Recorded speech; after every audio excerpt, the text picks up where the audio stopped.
items to be added to the agenda, you know of, Mr. Booker? No, sir. Anybody else? Can I have a motion to approve the agenda in a second? So moved. Second. Any discussion? Hearing none, all in favor say aye. Aye. Motion is carried. Minutes. Do you have some minutes down this week? Yes, sir. These were the same minutes you received in this package. I thought this current package, I didn't bring the previous package. Okay.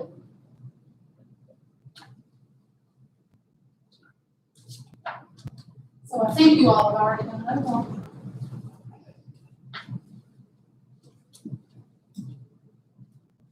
Just a You second. know, we've had so many agendas. We have, They got postponed. Thanks to somebody's name, I won't mention. Sorry.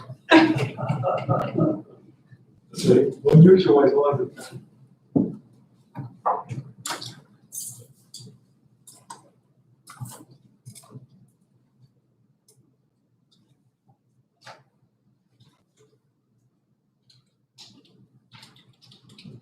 let's go back to April 13th.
Guys, recall, this is the meeting that Mr. Roberts of you conducted.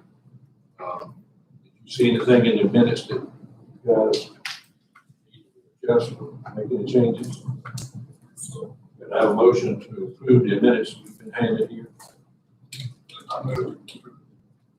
I have a motion to approve. A second. I have a second. Any more discussion? If not, can I have a motion to? All in favor, say aye. Aye. Opposed? Minutes are approved as printed.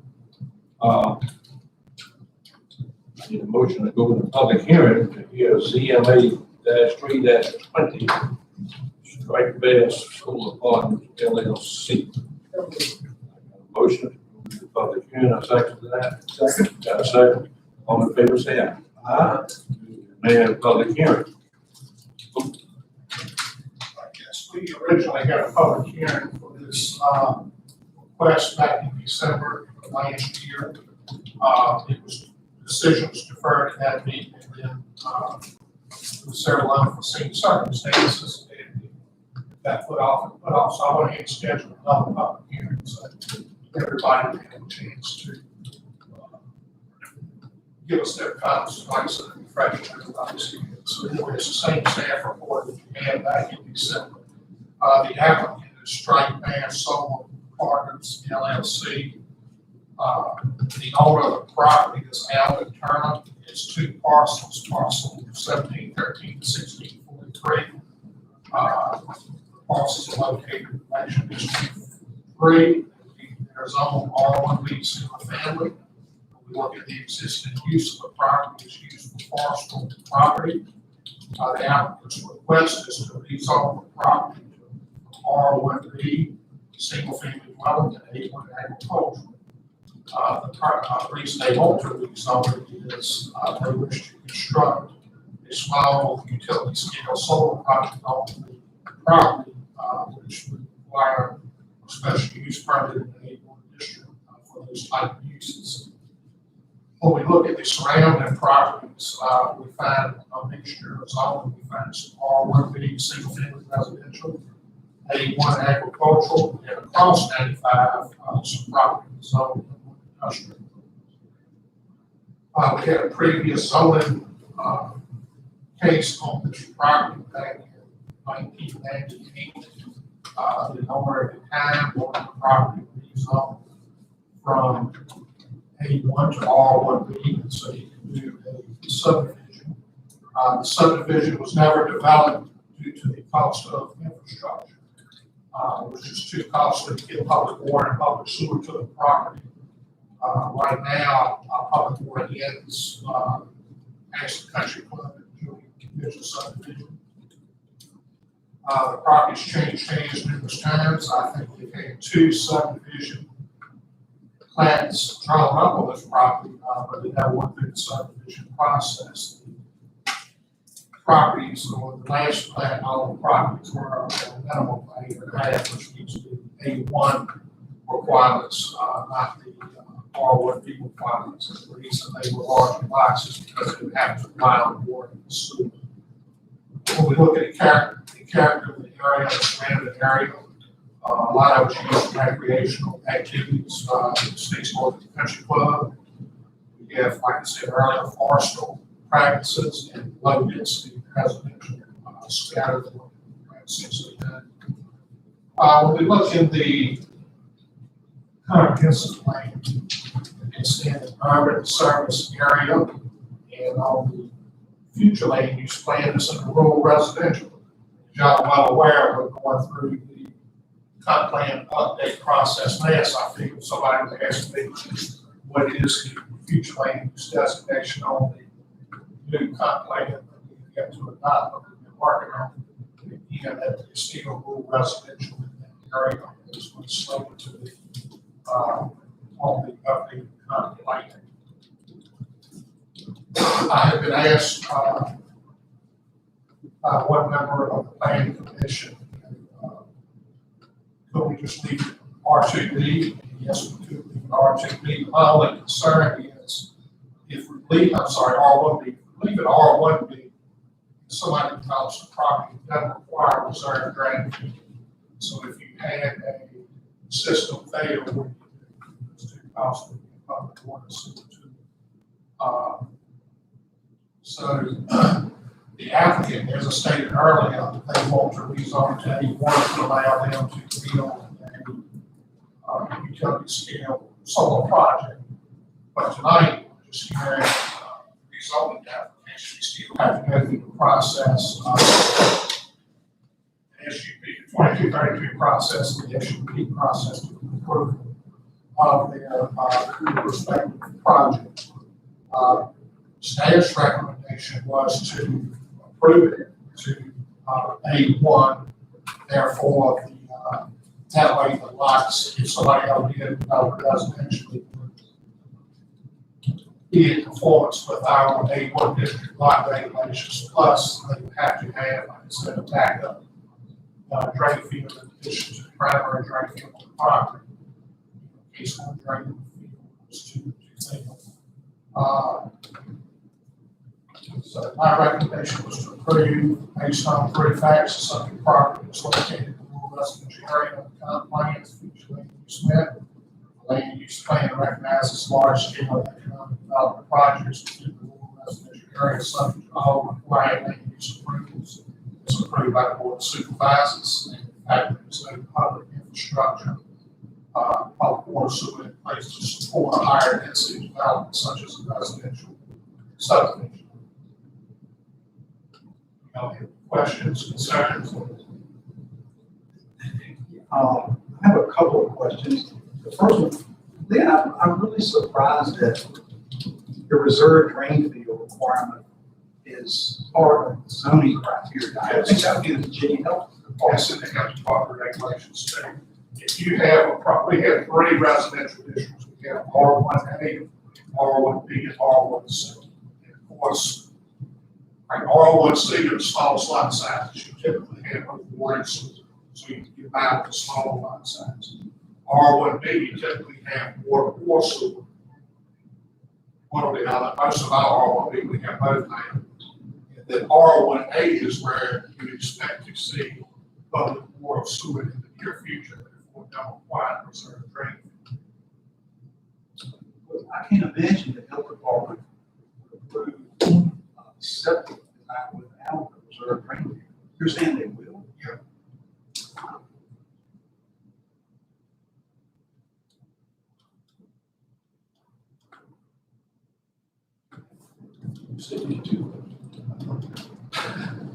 Yeah, I'm sure not You just. still got that, why you digest it? Anybody else have a question? I'm really surprised. I can't imagine that a drain field would be tied to a zoning ordinance.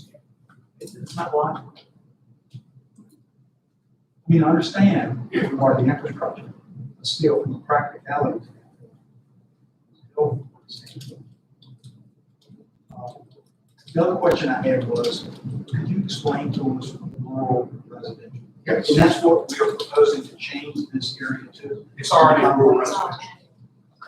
It's already, now we'll give you the definition of rural residential. I'll just read the whole section too. When we look at the county's comprehensive plans, future land use map, we found that the property is located within a rural residential conservation area.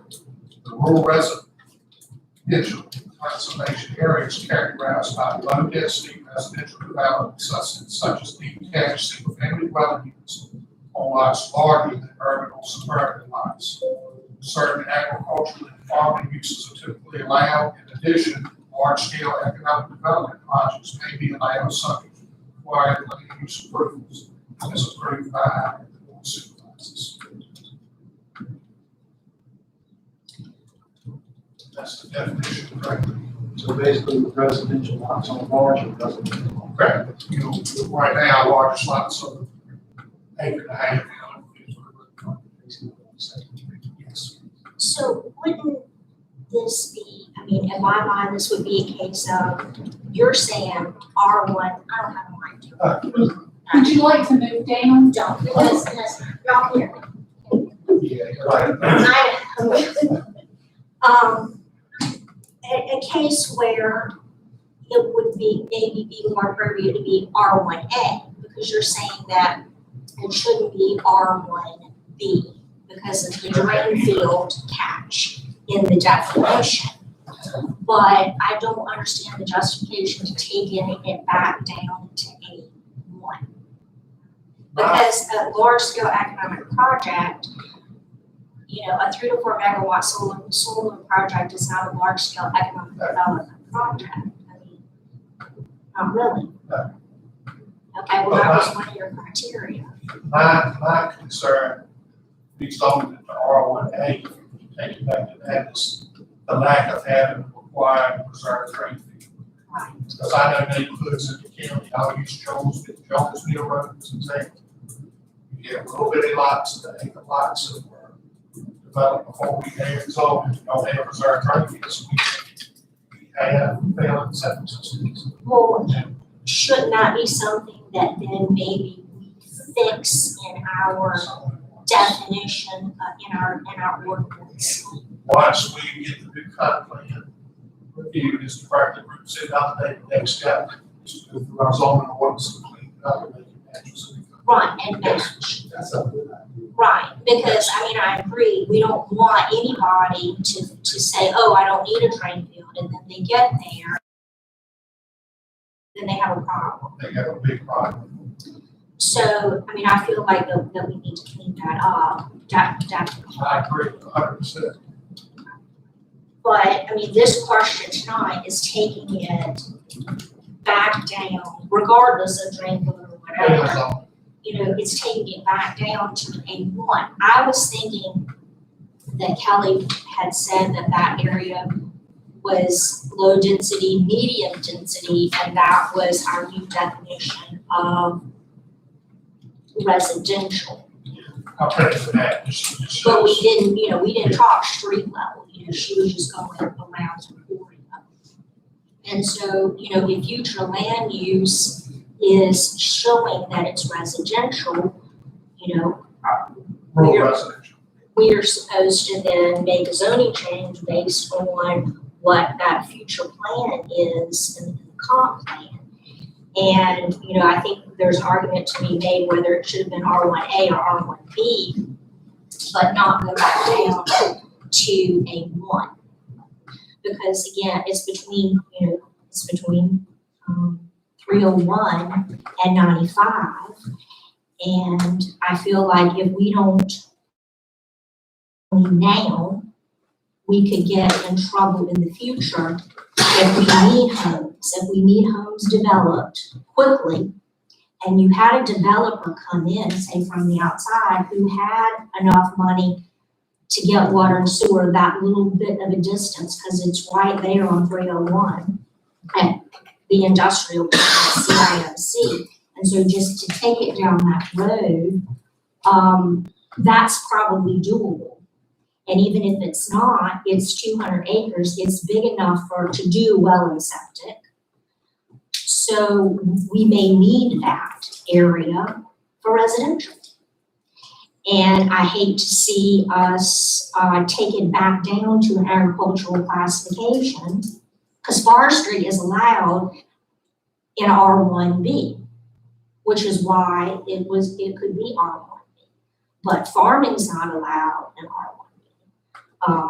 And so I feel like taking it down a notch is not the way to go. Because this is where small localities get into problems where they go, well, why not? And I understand. I understand that the owner wants to develop it and he doesn't want to go the route of putting homes there or putting that there. And I get that. But that's how a county gets into trouble by not using the best use of our resources and the best use of the land that we have. I don't think it's the highest and best use, which is what we're charged with in planning. It's not the highest and best use of that particular parcel in that particular location.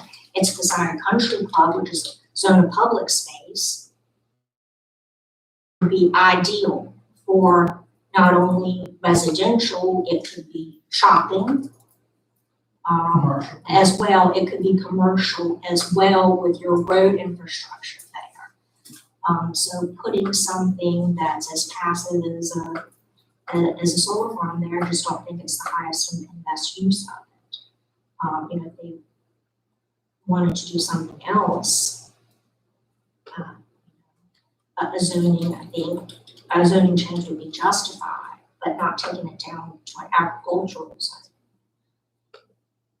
That's my opinion. Thank you, Ms. Miles. Anybody else have a comment?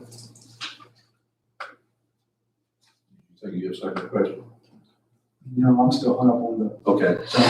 Lynn, are other localities similar with the residential classifications? Most localities have typically 5 residential classifications, and we do too. We have R2A and R2B, which are multifamily townhouse districts.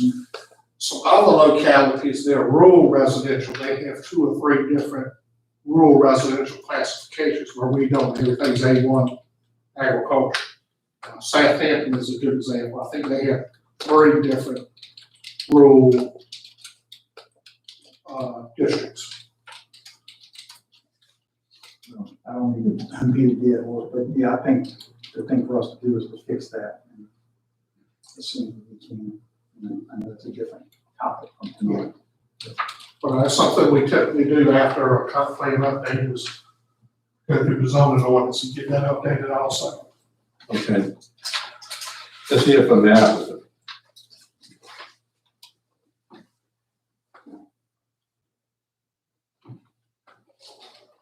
Thank you. Good evening, folks. Thank you, Mr. Pope. We had a presentation, but your reports, I would certainly had to hear.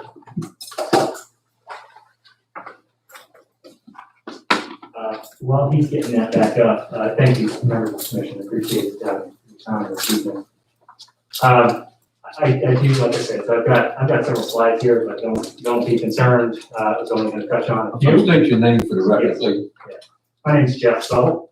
I'm here on behalf of PDF Renewables. We're working with Mr. Turner on this project, the lender, Mr. Turner.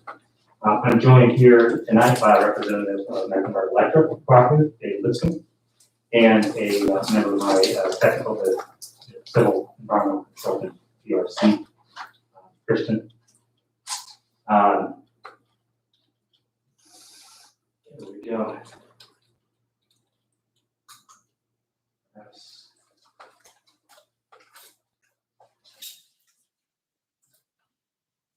Looks like it's coming down.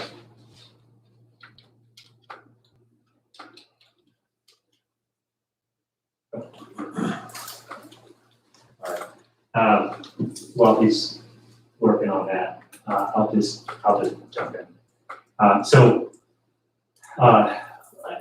know. So the next step in the process is a special use for a project like this would be a special use permit. As kind of the next step in the process here, but I did want to come to provide just some context on the intent there and answer any questions to the extent there are on the solar project itself.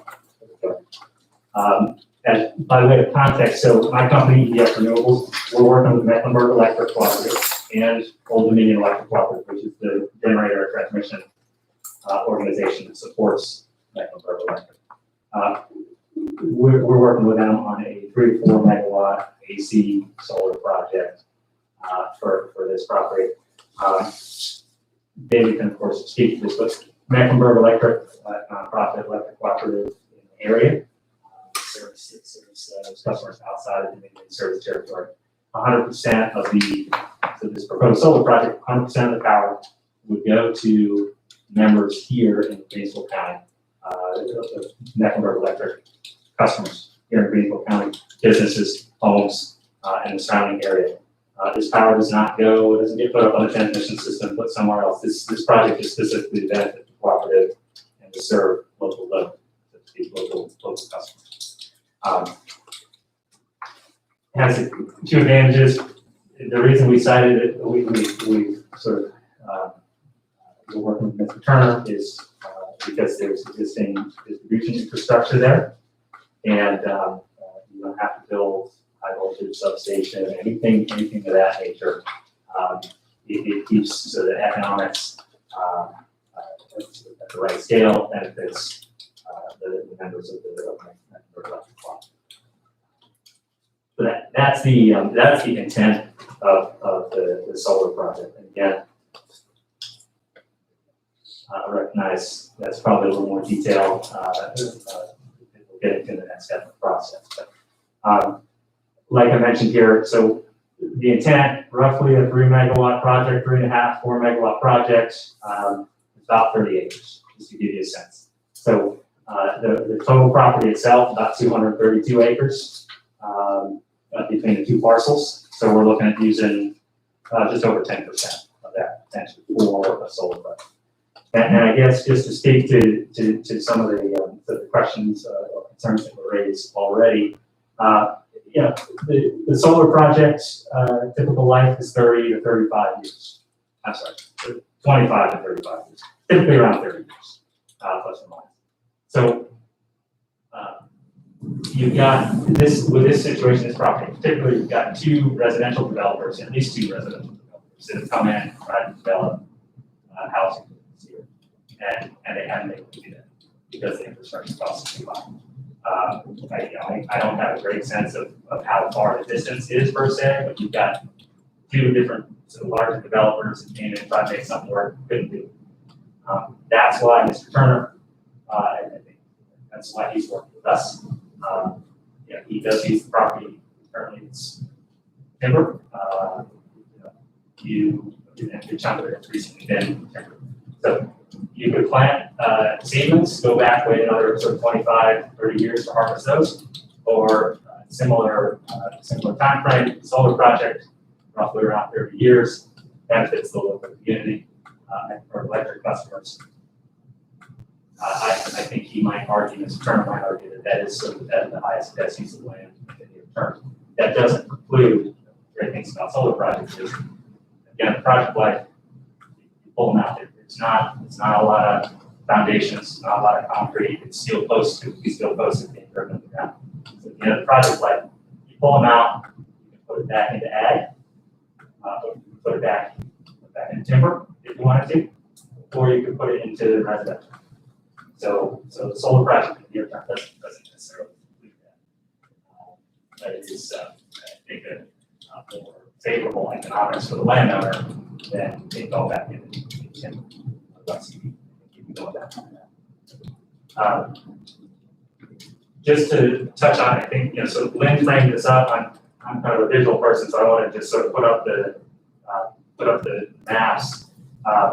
You've got the large red property. That's the R1B that we're. This is the current R1B. You've got the industrial park across the street. You've got some commercial in here, and then some. Here's a different view of the property of interest. Again, the two parcels that's here with actually a number of the surrounding parcels owned by Mr. Turner himself. So this is very rough, but again, just to frame up what we're potentially talking about, this is an indicative site plan design. We're 900 plus feet because of the constraints on the site and where there are wetlands, et cetera. We're 900 plus feet from the road. Well set back from the road. The closest residential structure, I believe, is about 1,100 feet away. It's you can see them. There's some mobile homes here across the Country Club Road and Will Street, but there is still existing vegetation on the perimeter of the project. So you did take down a bunch of timber, but the parcel boundaries still have good vegetation, as well as a line of trees that actually sort of that's the project. So, again, this is maybe a little more information on the solar project itself than is needed at this stage, but I thought it might be helpful to sort of bring up what we're trying to do. If we get to the next step of the process, an additional use permit, special use permit, and for any reason, that's not the way the planning commission board want to go. Obviously, I think from Mr. Turner's perspective, having that in A1 agricultural, that's in line with what he's currently doing with the property. Jeff, can you back up a couple of slides? Yeah, to. Ken, Yep. to the current zoning in my parcels. Here you go. Lynn, is the country club, that's the parcel to the bottom left, is in the red, is that country club's R1B also?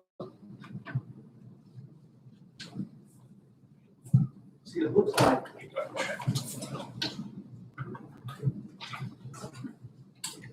This is their property. It looks like that. So this is the country. So that's R1B.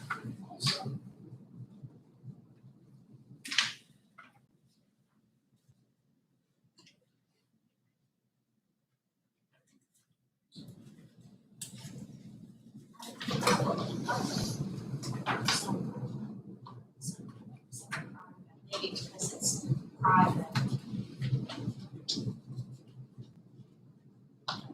Yeah, it's got, you've got in your staff report, Jason zoning R1B, A1, and A1. So that must be the. But we get mobile homes that are all across the street. Subdivision. So you can actually, well, I don't know if this is the subdivision you're talking about, but there are. Yeah. Yep, across the road. I was just curious, the country club, what the country club zoning was. So if I had a property.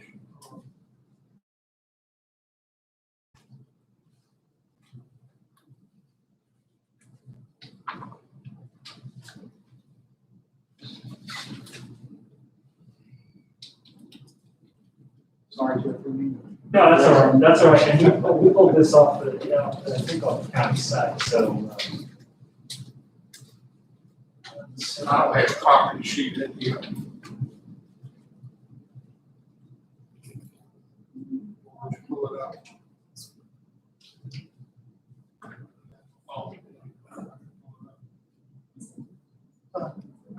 This, that's all right. I believe it is, because the majority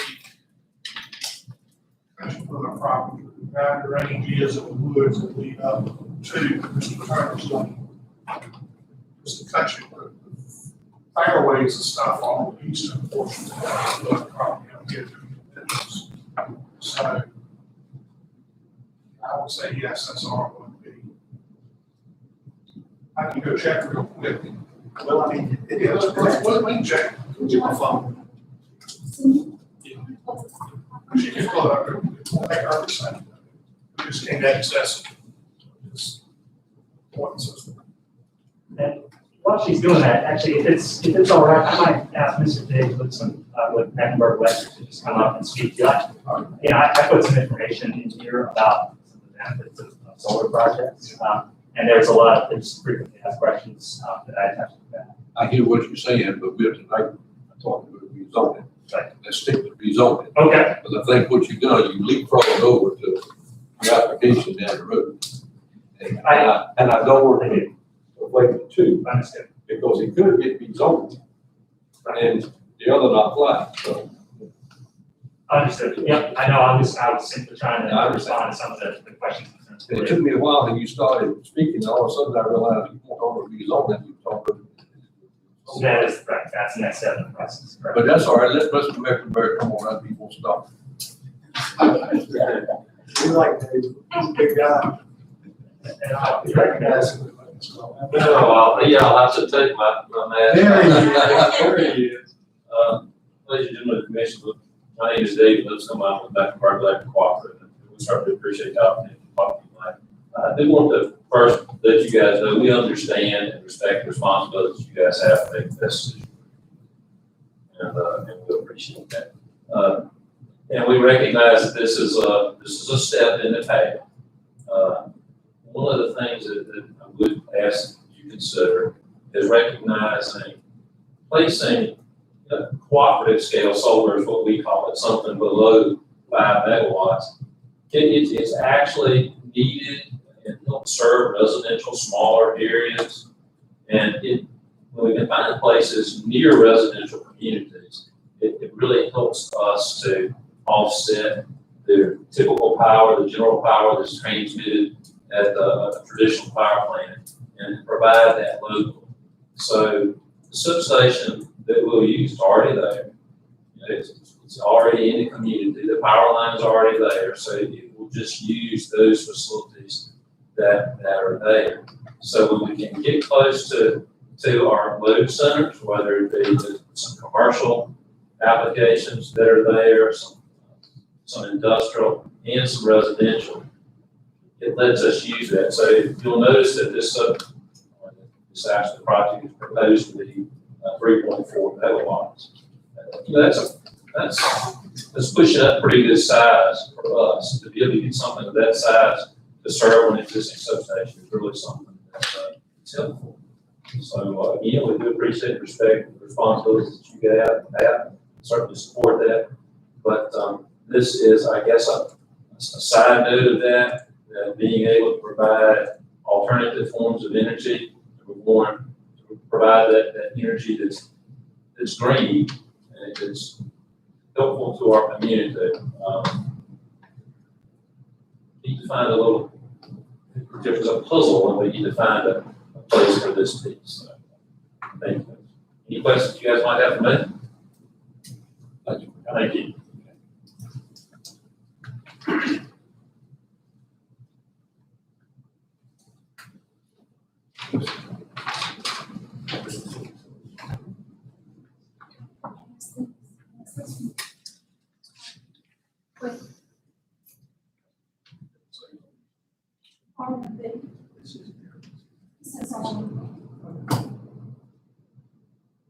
Look, right there, Yeah, right the glasses there. Yeah, on. well, also, yes, it's on Yes. R1 page.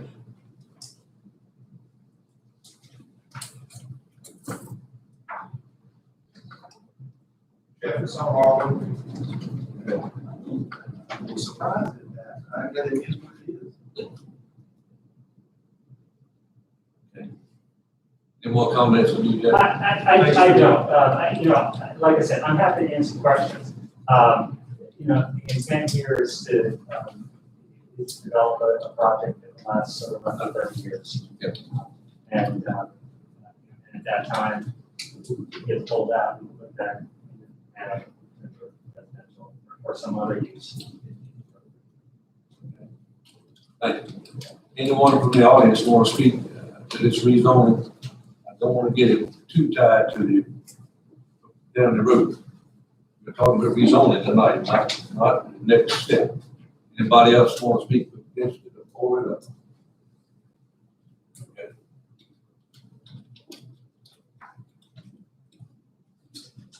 Okay.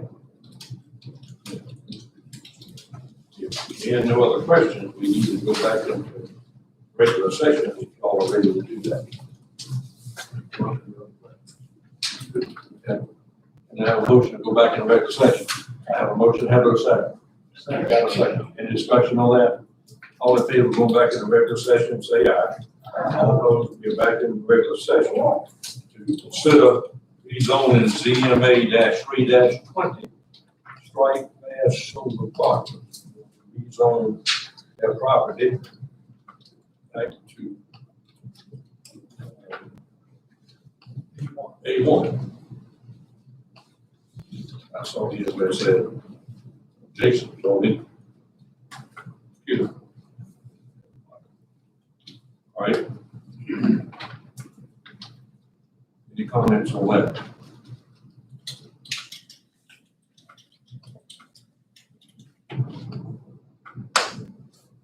That's my list, but the feels be known. But you must have.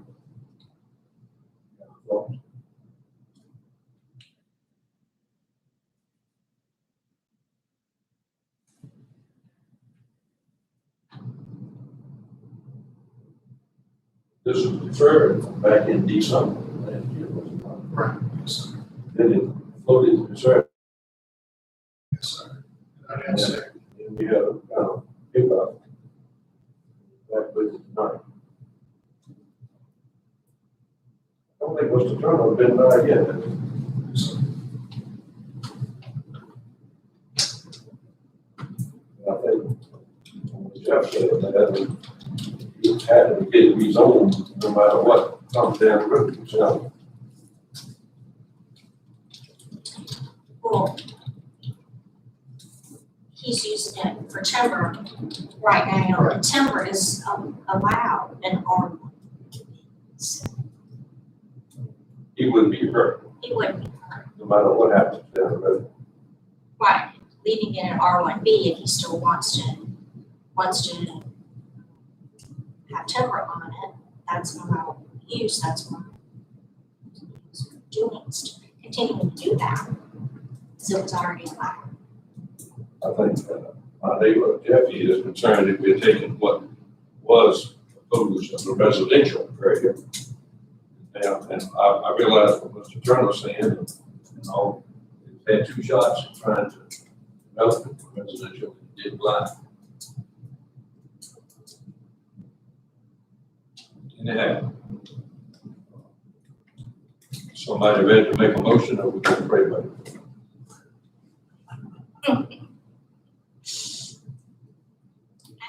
Are you ready, Joe, or do you Not to want make light of crap, but I know, it's tough. Do you want to mull about it some more tonight, or do you want to take more time?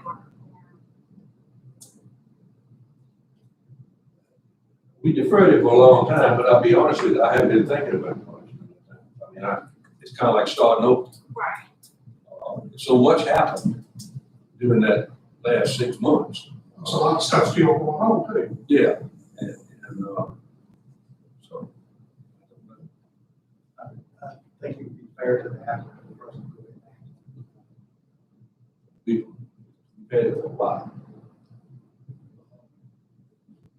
So, having said that, Does that go with y'all?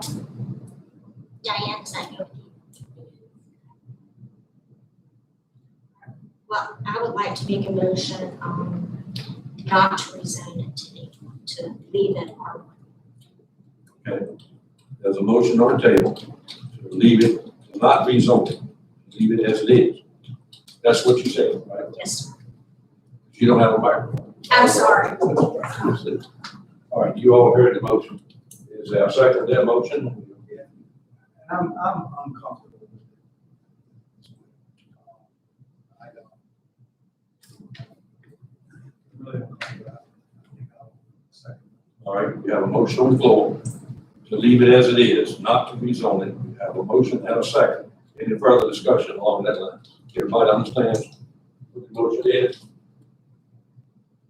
I assume you're ready to vote for that motion as it is, to leave it as is. All in favor, say aye. All opposed? I didn't hear anybody say no. Was, We do a roll call if you want. Unless the applicant wants to do a roll call, I don't see a need for it. Okay. Other matters, on the, what else have you got? I've kept y'all busy the last couple of weeks. I don't have anything to discuss tonight. Anybody else from the commission has anything to come up?